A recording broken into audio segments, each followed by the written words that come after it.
Good afternoon. The July 1st meeting of the Oklahoma City Water Utilities Trust will be in order. The first item of business is approval of the minutes for June 17th.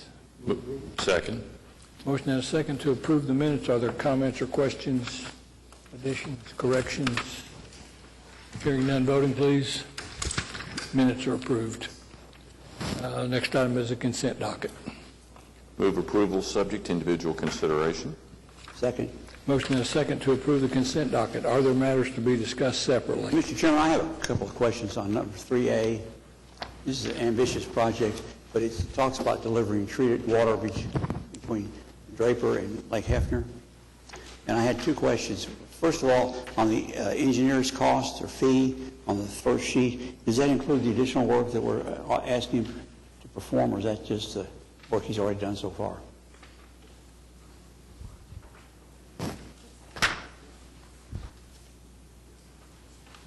That, I believe, is the work so far. Okay. Sam?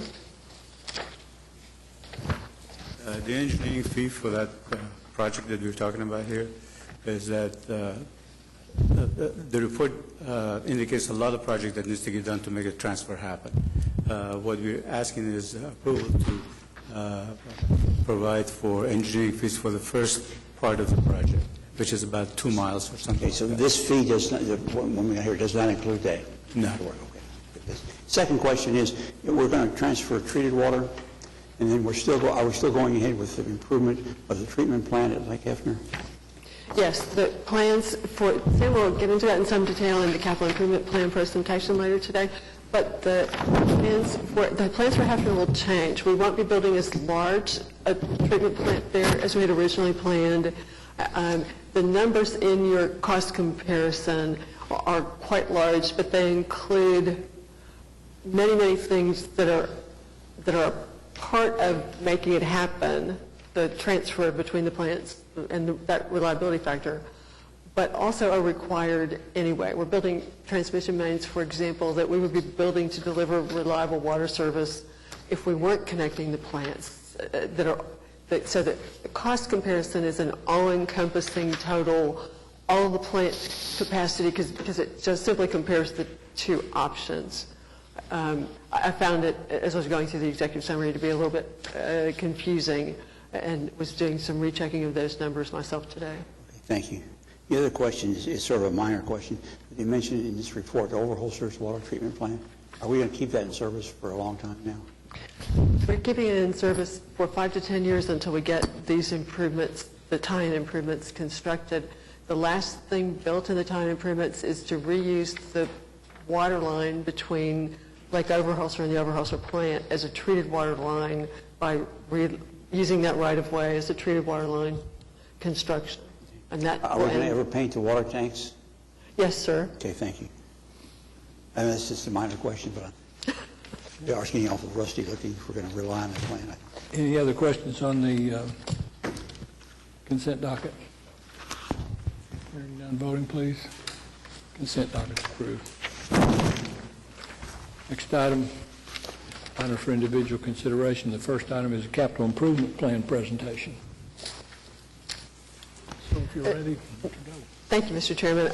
Just a couple of introductory comments. You've noted that a key part of the capital program is to tie the Hefner and Draper plants together. It will not be 100% complete in the next 5 years, but we will have built most of what's required to tie those two systems together for improved overall reliability in our system.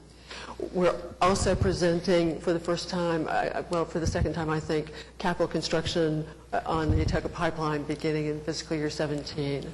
We're very excited about that large change in your program. And finally, in fiscal year 18, we propose beginning treated wastewater reuse that would include following rules adopted by the Oklahoma Department of Environmental Quality over the last couple of years. Laws passed by our state legislature that allow treated wastewater reuse. The proposal would be to begin reuse by taking water from the Deer Creek wastewater treatment plant, which is our highest quality treated wastewater, extremely high quality treated wastewater, taking it to the Hafner Canal potentially, and helping refill and improve reliability of water supply to Lake Hefner. We have a tremendous amount of work to show citizens, to show you how that can work and be better water quality than what they have right now. The water quality in the North Canadian River, the supply to Lake Hefner, is highly variable depending upon rainfall. If we're capturing 100% rainfall, there's no better water. If we're capturing more natural flows than the North Canadian, it's a little different. And definitely, while the Deer Creek plant doesn't produce rainwater, it produces a water quality that's substantially better than what we have in Lake Hefner on a typical basis. So I think it makes science sense, but again, we have a great deal of science work and homework to do over the next 3 years while we get ready for this project. And I think a big public relations issue to Yes, sir. make people understand that there's no risk in drinking water from Lake Hefner because of that treatment.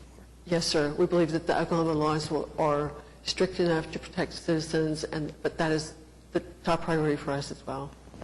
Are we going to hire a consultant to help us design a program? This will be a series of testing of water qualities to identify good things and bad things, identifying how to fix, to remove everything.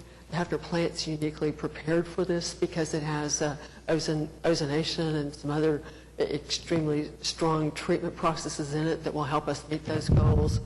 Maybe the best prepared in the state for that kind of work. So having stolen all of Sam's thunder, Sam will tell you about the capital program.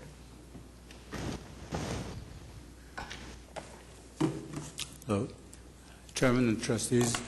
The presentation we have here is the proposed capital improvement plan for the next 5 years.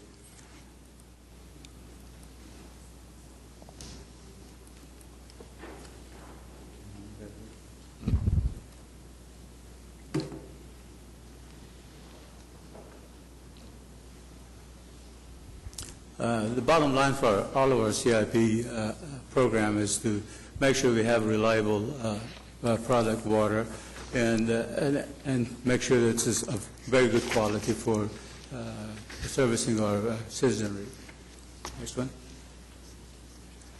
Our capital improvement plan is made up of 2 parts, the water part and the wastewater part. The water part begins from here. This particular slide shows the water distribution system and our lakes in one glance. The reach of our distribution system is pretty wide from east to west and north to south. We have 3 lakes, Hefner and Ovahosa and Draper, that provide the water to be treated and distributed through the town. Next one.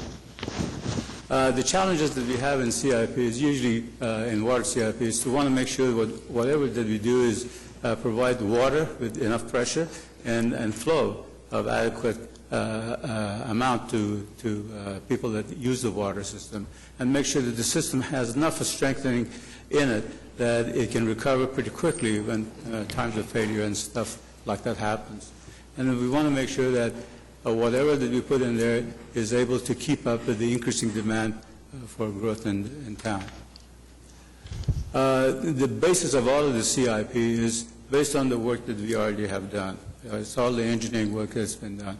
And for all of our stuff, we're using the water master plan that was completed in 2003 and another study that was completed in 2009, the regional raw water study.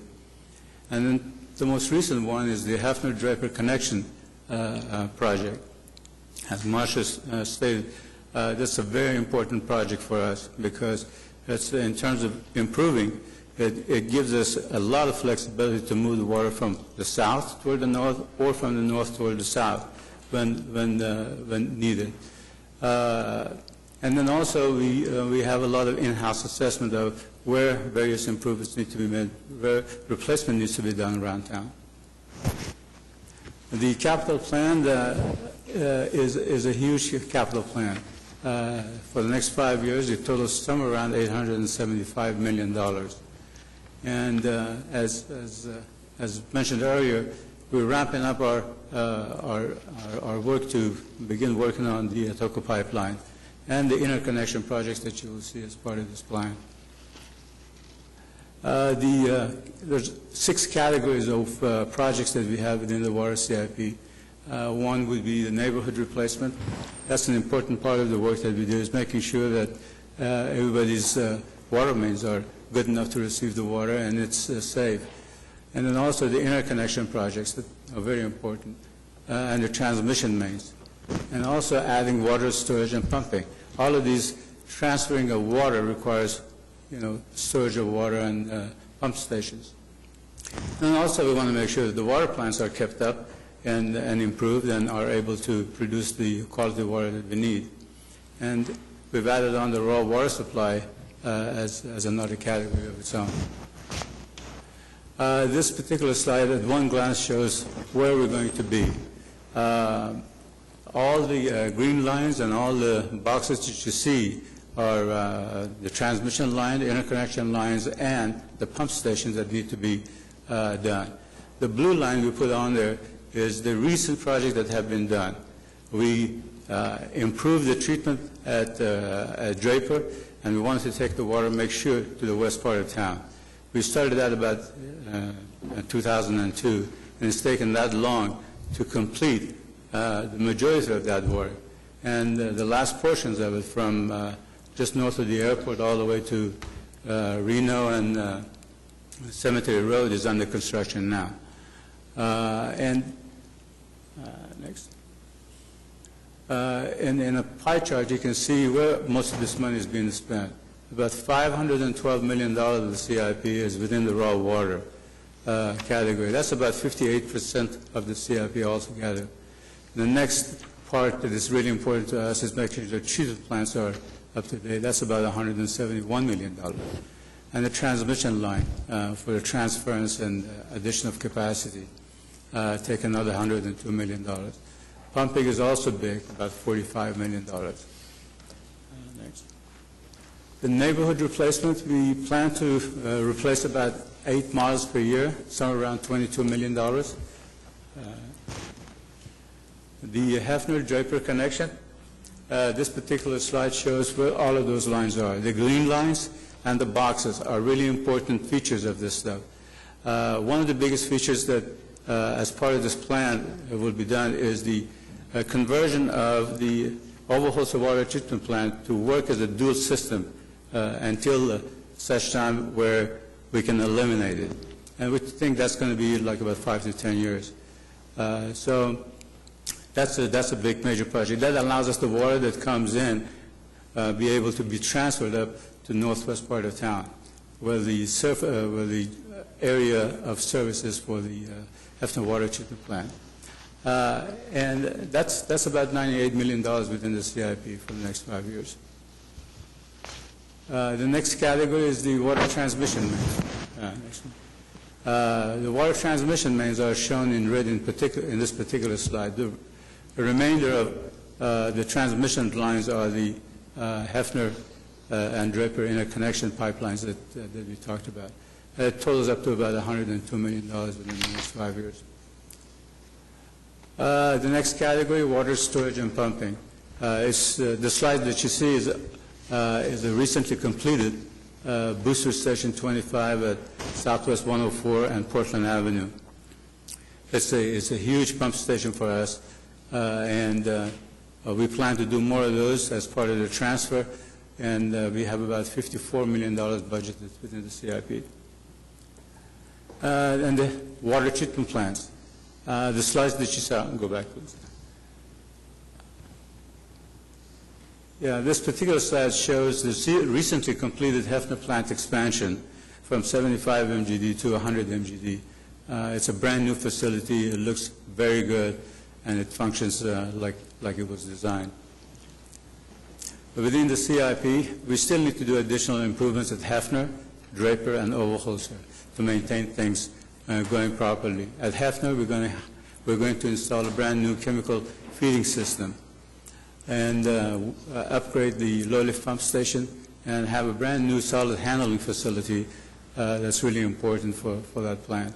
Draper plant, almost the same kind of a thing, solid handling facility and an improvement to the low lift pump station, and also add on electrical upgrade to make sure we are reliable in terms of having to deal with unforeseen circumstances of weather and conditions of that sort. And then we also have to keep up Oberholzer running for a few more years, for somewhere around $171 million. The biggest part of the CIP, as we mentioned earlier, is the raw water supply. That is building of a second Atoka pipeline from Atoka to Oklahoma City. The work is essentially two parts. We have to make sure the existing line is in service and it's working functionally properly. And for that, we have to replace the existing surge system, which is very old. We'll do that as part of the CIP. And the big major, the raw water supply is the second Atoka pipeline. We're going to start the design and get involved with the construction of this for this 5-year plan, about $512 million. Our goal is to finish the second Atoka pipeline by 2021, but this particular CIP carries us all the way to 2019. So all of that was for about $874.4 million.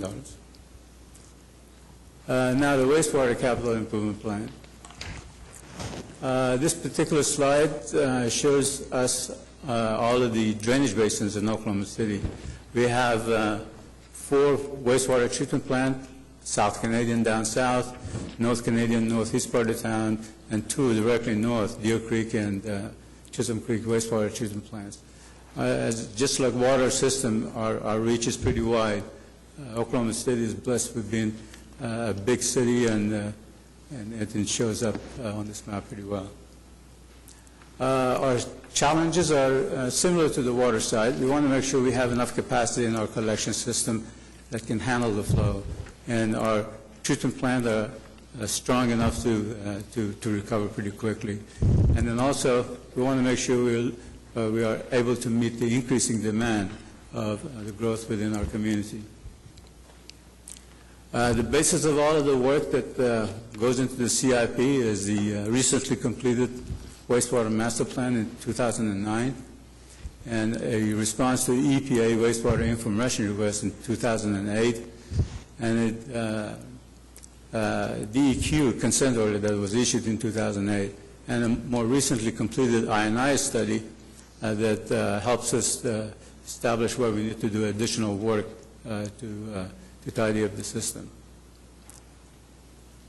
The wastewater CIP is essentially 5 categories: sewer replacement in neighborhoods, relief mains, and improvements to the lift stations, and keeping up with the wastewater treatment plants. And a major part of it now would be a reuse improvement project that we have planned. For the next 5 years, we plan to spend $152.5 million. It averages somewhere around $30 million a year. This particular slide shows where we plan to be. We plan to be at most of the pump stations for replacement and rehab, and we're going to be in most of the drainage sheds to take care of the installation of relief mains, and then also the purple line that you see on the slide is the reuse water project that we have in mind.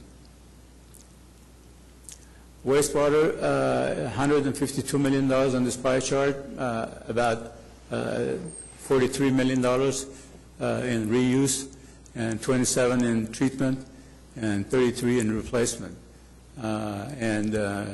General category in the wastewater side is about $14 million. On sewer reconstruction, we plan to rehab and replace neighborhood sewers. The stockyard separation project, we found out, we've done a study that the stockyard is connected, the storm sewer and the wastewater system are connected, and they have an adverse effect on the collection system when we have a whole huge amounts of rain. So we're trying to see if we can separate those two and make that work a lot better. And then we're also doing additional I&I study and work to tidy up the system. Somewhere around $33.6 million for that year. The amount of work that is slated for relief lines and additional sewer capacity is about $31 million, and we're going to be in Deer Creek and North Canadian, South Canadian, all of those three basins to do those work. This particular slide shows where we are. The red lines and the black lines are the ones that we're going to do in this 5-year CIP. We put on the green ones. Those are the CIP projects that we've done earlier up to now. And we started like 20 years ago on the Chisholm Creek to put additional relief line, and we're almost there. The last phase of it is under construction, and that would complete all the necessary work that needed to have been done in that basin, which is very good news for us. And also, we have been working quite a bit in South Canadian. We've built a big flow equalization basin at the plant, at the South Canadian plant, and we've built in a lot of relief line that shows up in green there to reduce the overflows that may happen in the basin. And that work is almost done as well. Another part of our CIP is making sure that all the lift stations are maintained properly and are upgraded in time. About $3 million for those kind of work. Here's a slide that shows one of the, I would say, one of the more successful projects that we've done. In 2010, if everyone recalls, we had a huge amount of rain in Oklahoma City, 500-year kind of a rain. And this particular picture shows the Witcher pump station essentially inundated pretty bad. And we undertook a project to protect that facility because it's a huge facility and we rely on it quite heavily. So we decided to protect the facility by building a dike around the facility. And that has worked really good because we had similar rain event in 2013, and we did fairly well. No inundation of the facility. Treatment plant improvements. We're going to be in Chisholm Creek, replacing bar screens and dealing with disinfection requirements. And we're going to improve the lift stations at Deer Creek and work on South Canadian wastewater treatment plant with new upgrades because we anticipate new discharge limits that are coming as a result of a 208 study that's being completed by ACOG and all the members. And then also do a grit removal project at South Canadian. It's about $27.7 million. The reuse project, this is a major project for us, and we're going to be working very closely with DEQ to make sure that the wastewater effluent that's been discharged now to Deer Creek can be moved over as a water supply reuse augmentation program. And so we want to make sure that everything is done properly and all the citizens are informed and everybody feels comfortable about that kind of project because it's a sensitive thing for everyone involved. And we want to make sure it gets done properly and safely for everyone. The idea is to do this, and because we're very concerned about the reliability of the supplies on the North Canadian River, and this would be a great project to add a bit more to that supply, and use every resources that we have to our benefit. That's about $43.5 million in the CIP, which requires improvements at the plant maybe, and also building of the pipeline itself, for a total of $152 million. If we put the water and the wastewater CIP together, for the next 5 years is a little bit over $1 billion. So it's a huge program combined together to be done, and we've got our work cut out for us for the next few years. So I'll be happy to answer any questions you might have. Mr. Chairman, I've got a couple minor questions for Sam. You said that in 2021, the second pipeline, Patoka pipeline, will be in service. Yes. Is there any plans to have Elm Creek in service at the same time? I'm sorry, I couldn't hear the last. Is there any plans to do the Elm Creek Reservoir No. consistent with that second line? No. No. Okay. Do we have an idea when we might do Elm Creek? Yes. It's in the schedule for around 2030 to 2035 when we begin taking water from the Comanche Basin. What's an unknown at this time is whether that investment can be avoided, whether the reservoir as conceived is the best thing to build based on what we know today. So we have a lot of variables at play yet, need to know more about the piping and transport reliability of that system before we make a final decision about West Elm. It's a function of many things, sir. It's a function of how much water you're bringing in and how much storage you have to properly operate your system. So all of those things will be helpful to us to determine whether we need to have West Elm Creek developed further or not. Thank you, Sam. You're welcome. Any further questions or comments? Thank you. Move that we receive the report. Second? Motion and a second to receive the capital improvement presentation. All voting, please. Report's received. Next item is executive session. I do not think we need executive session. That's correct. A2 is a resolution adopted. Oh, okay, I'm sorry. Yes, we need a resolution on A2 Move adopting. approval. Motion and a second to adopt the plan. Comments, questions? Voting, please. Plan's adopted. Now we need a motion to strike on the executive session. Second? Motion and a second strike. 4B, stricken. Items from trustees. Just a question for the manager.